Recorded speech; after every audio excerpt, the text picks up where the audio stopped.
In the Impact segment tonight, today's special congressional election in Georgia. The race to fill the House seat of Tom Price. He's now the Secretary of Health and Human Services. It's being fiercely contested by both sides and viewed as a key test of President Trump's performance so far. For the latest, we go to Fox News correspondent Jonathan Serrie at the headquarters of Democrat candidate Jon Ossoff in Dunwoody, Georgia, where the polls closed a little more than an hour ago. Jonathan. Hi, Dana. There is a sense of cautious optimism here. Ossoff supporters hoping that he will be named an outright winner in today's special election, but if not, that at the very least he will be among the two contenders in a runoff election that would be scheduled for June 20th, Dana.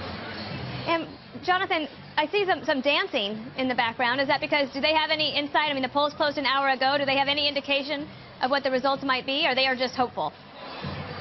No, they are just hopeful. They haven't gotten any results just yet. What you see going on behind me is just a spontaneous outburst of dancing, but an indication of the cautious optimism that Ossoff supporters are experiencing here. You know, the Democrats have a bit of an advantage in the sense that even though there are 5 Democrats running in this race, Democrats really rallied behind Ossoff, who raised a record amount of money in this campaign, far more than any of the other candidates. More than $8 million has the backing of some A-list Hollywood celebrities, really drawing a lot of attention. Compare that to the Republicans, who have some well-known names running in this race, but Dana, they have a total of 11 candidates. So in addition to attacking the Democrats, they've also been attacking each other. So while the Democrats are hoping to avoid a runoff and decide the election once and for all tonight, Republican strategists say they actually prefer going into a runoff where it would just be a 2-candidate race, presumably a Republican and a Democrat, but no guarantees.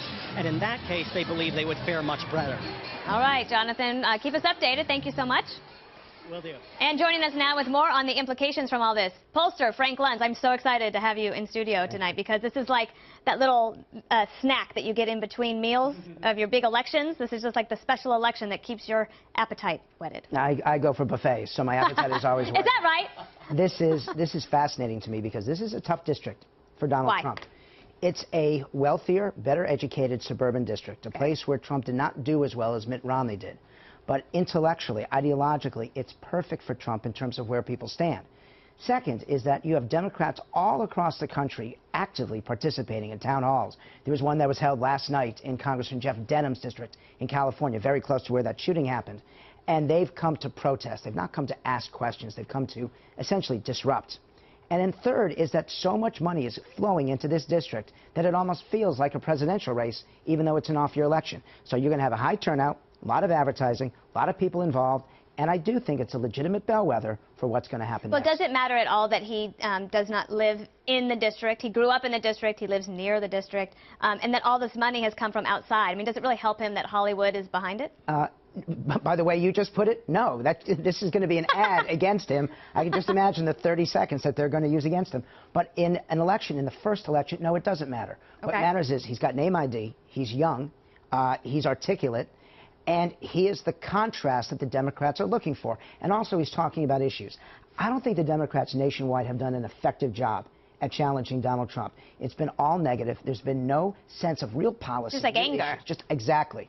But in this district, he's had the opportunity, and he's been able to do the advertising thanks to the Hollywood money. Well, then what's the issue that he's pushing that's working?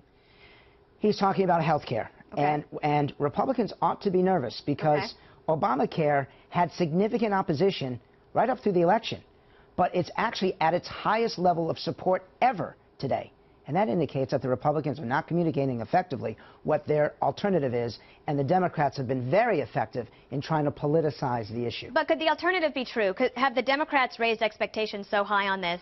He's not. Let's say he doesn't get to 50%. They go to a runoff. It's a Republican seat, and then the Democrats basically have egg on their face. Fair point. If they can't win here, in a district that Trump only won by 1.5%. Right. And where are they going to win in these off-year elections? In 1993, Republicans won everything. The governorships, House races, mayoralships. They won everything, and that was a clear indication of what was going to happen in 1994. For the Democrats, if they want those dominoes to fall, They have to win here. So President Trump got involved sort of Friday and then increasingly over the weekend and did some tweeting that probably helps generate get out the base. Right. Did a robocall, like trying to generate some enthusiasm because a lot of people don't turn out for special elections. How engaged does President Trump need to be in this race or the one that's upcoming in Montana in order to hold those seats? It's important that he's engaged, but he has to start earlier. It's the same thing with health care. You cannot engage in the last 2 weeks or last week and expect to have the same kind of impact. Barack Obama was not just the commander-in-chief, he was the campaigner-in-chief. And he got involved in races like this weeks or months earlier. If Donald Trump wants to really leverage that grassroots support, which is unprecedented, then he has to start earlier in the process. So for House Republicans that might be kind of concerned about their races in 18 months, if they hold off Ossoff and they get the Republican in and everything, does it give the Republicans a little more confidence to think, okay, well, we should get behind President Trump's agenda. We have to get some points on the board and do so with a little more confidence that they're not going to be either primaried or lose their race to a Democrat? And that's the point, that they have to work together. You have to repeal Obamacare, or the base will stay home. You have to get tax reform. And frankly, and I brought the talking points with me, they have to challenge these protesters. They are showing up on their own. They're not being paid to show up, but they're being organized by people who are paying the organizers. Nothing wrong with organizing. You're not done, Denham. This is Jeff Denham's district. Okay. Yelling at him, talk, Denham, talk. These are the official talking points, or you're not done, Denham. Since when do we not call a congressman or a congressperson by that title? Do you remember when Barbara Boxer said, I've worked a long time to earn the title of senator? You will call me by that title? Now the protesters are so uncivil, so disrespectful, and I think that that's going to backfire against the Democrats and help the Republicans, because in the end, the American people don't want yelling and screaming. They want you to get the job done. Okay, zoom out and talk to me a little bit about bigger picture demographic changes in these suburban districts, because if elections are won in the suburbs, what kind of changes are Republicans and Democrats looking at in the next, I don't want to talk about 2018, I'm thinking maybe 5 to 10 years from now. Great. I mean, it's whoever can get the working class and the middle class to vote for the same candidate wins. Okay. What has happened with the Democrats is that they've won the poorest voters and the multimillionaires, but that doesn't take them to 50%. Republicans can only maintain the majority if they can keep those people who voted for McCain and Romney, as well as those people who voted for Trump. And that is getting people with family incomes between $35,000 a year and $125,000 a year voting Republican with about a 5 or 6 point advantage over the Democrats.